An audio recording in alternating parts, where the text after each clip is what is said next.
Ground to ground projectile, meaning projectile starting from a certain level and reaching the same level.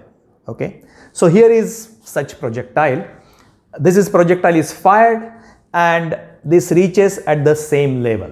Okay, and we are going to see how we solve problems of this kind, and this will be based on our understanding that horizontal and vertical motions in projectile are completely independent. They don't affect each other, right? So let's assume that this projectile is fired at a velocity. Let's say we'll consider some velocity. Let's say it's given by 7I cap plus 4j cap, right? This is 7I cap plus 4j cap meters per second. That means the vertical component of the velocity is 7 meters per second. The horizontal, horizontal component of velocity is 7 meters per second, and vertical component of velocity is 4 meters per second. Okay, so if this is the initial velocity. Now we could ask certain questions and try to answer those questions, and we'll see how we do that. For example, let us say that we know this vertical velocity of this projectile is 4 meters per second. What will be the vertical velocity when the projectile reaches here? That could be our first question, right? Now see, to do this, we will say that since horizontal and vertical motions can be completely separated, we will say that we will imagine that a projectile is fired with the same vertical velocity as this projectile, right? So it is also fired. Let's say this projectile is fired upward at a vertical velocity of 4 meters per second. It's obvious that since both these projectiles have the same vertical velocity, both of them will reach the same height. So if this is a maximum height where this projectile reaches, let's say that this will be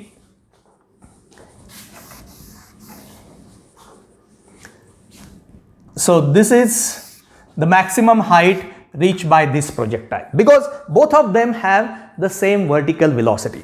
So let's say first question, and first question is before we answer first question, let's say we have fired the projectile upwards, right? So this projectile vertically upward, so this projectile will reach here and come back to the ground. Okay, so that means it will come back to the ground at the same point, but I'm showing it slightly at a certain distance, so it is reaching here, it's come back, but it is reaching at the same point. So I'm showing some gap so that we understand it. Okay, so our first question was, what is the vertical velocity of this projectile when it reaches the ground? Okay, so we can immediately say that since vertical and horizontal velocities motions can be completely separated, the time this projectile, the velocity with which this projectile reaches the ground will be same as the velocity of this projectile reaching the ground,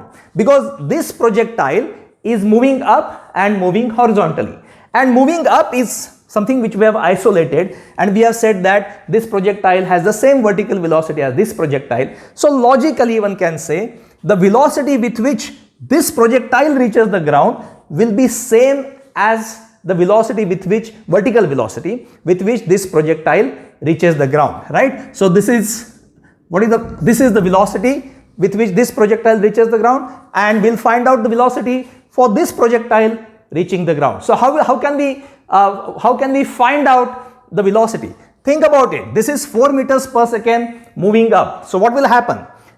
It will be there will be acceleration acting downwards. Velocity 4 meters upward, initial vertical velocity, acceleration downward. So the projectile slows down. Its velocity will keep on decreasing, and finally here it reaches to zero velocity. Then so it means now it is going to start from zero and travel downward. What about the acceleration? It's same, downward. Okay, so it started with 4, reaches zero velocity, acceleration was downward. Now initial velocity becomes 0 and acceleration is same, downward. So what will be the velocity with which it hits the ground? Obviously the velocity will be same, 4 meters per second, but it is going to be downwards, 4 meters per second. If this projectile reaches the ground with 4 meters per second, right, this projectile will also reach the ground with 4 meters per second. So it is downward, that's important. So it is 4 meters per second. Okay, this is, so we don't have to bother about its horizontal travel at all. We can just we can answer all the questions by considering a separate projectile which is fired vertically. Now let's say how much time does this projectile takes to reach the ground, right? How much time does this projectile takes to reach the ground? That question also be answered by finding out the time required for this projectile to reach the ground. Okay, so how will you find it out? So it's a rectilinear motion. A projectile moves up, comes down, and we want to find out time. So how would you find out? We will find out by using the kinematic equation V is equal to U plus AT, right? V is equal to U plus AT, or V minus U. So T is V minus U by T. That's our simple thing. So we will, how much time? So what is the final velocity? It is 4 meters per second downward. So this is going to be minus 4, right? What is the initial velocity? Initial velocity is plus 4. So this is 4. What is the, this is A. Okay, this is T is V minus U by A. So what is the acceleration? It is minus 10 G. G is downward, and we always take G as 10 meters per second square. So it is minus because it is downward. So what is the answer? This is minus 4, it is minus 8 upon minus 10. So it is 0.8. So the time required for this projectile to reach the ground is 0.8, which also means that the time required for this projectile to reach the ground is also 0.8.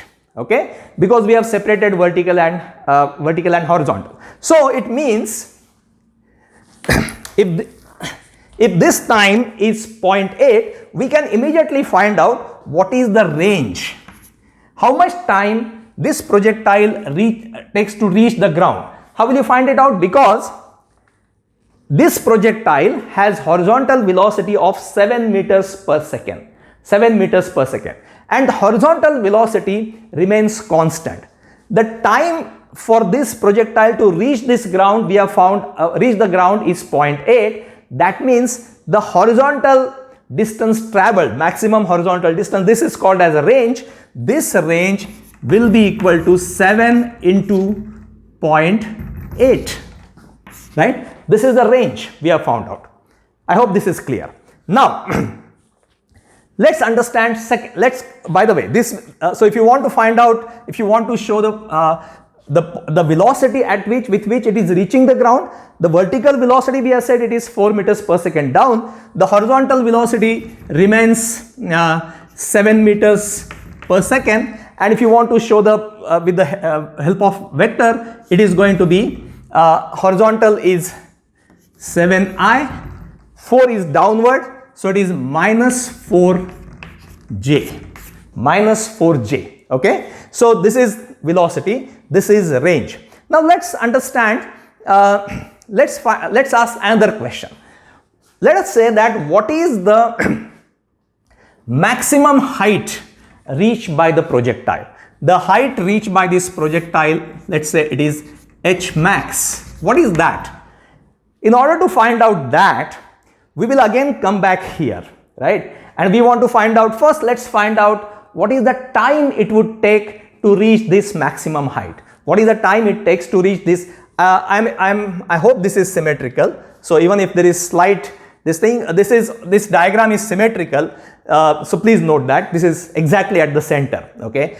Even if this is not very correctly drawn, please accept that. Okay. So we want to find out this maximum height reached by the projectile. For that, we should find out what is the time the projectile takes to reach that maximum height.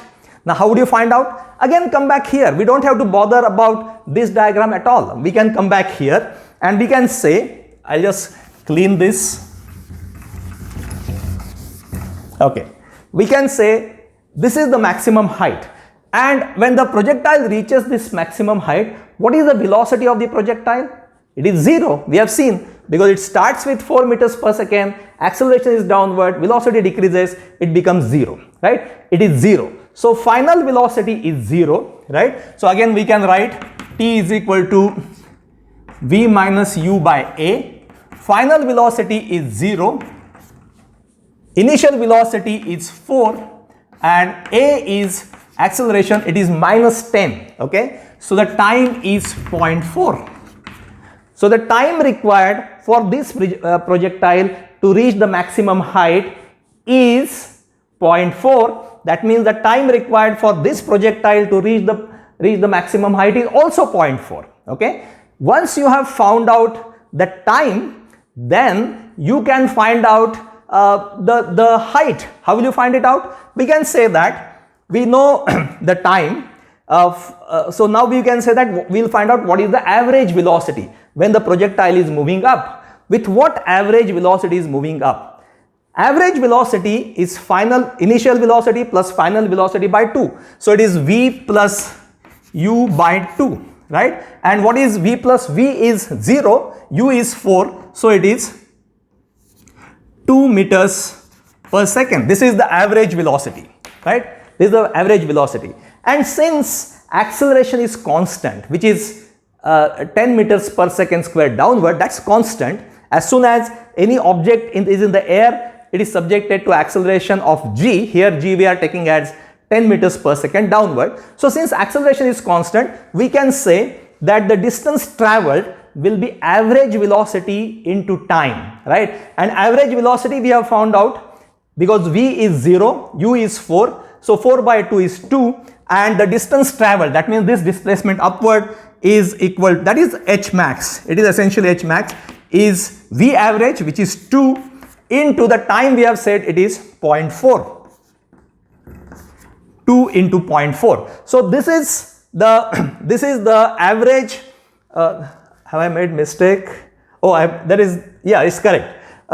This 4 by 2 and yes. So 2 into 0.4, this is the height which, so it's 0.8, right? So this is the height, maximum height gained by this projectile, okay? So, we can also find out, we have found out height, we have, yeah, this is all we wanted to know. Please note that, please note the symmetry of this. We can say, suppose look at this. Suppose this, we want to find out, let's say, the velocity at this point, okay? Suppose we want to find out velocity at this point, okay? That means we are finding out velocity at this point.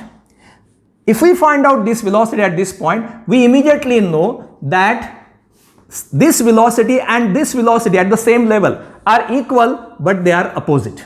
It means, suppose this velocity at this point is say 2 meters per second upward, then we can immediately say that velocity here is 2 meters per second downward, 2 meters per second downward, okay?